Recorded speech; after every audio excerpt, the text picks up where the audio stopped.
How to see notes on Instagram. First, open the Instagram app on your mobile device.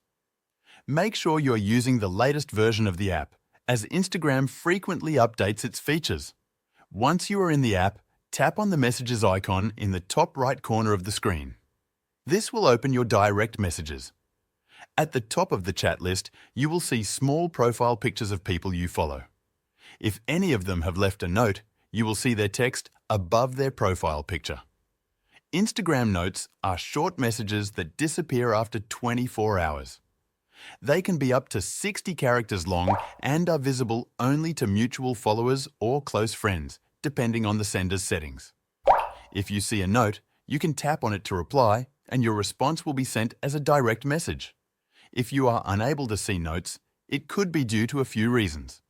First, check if you're using the latest version of Instagram by going to the App Store or Google Play Store and updating the app.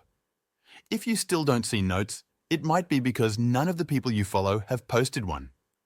In that case, you can try asking a friend to post a note to see if the feature is working for you. That is how you can see notes on Instagram.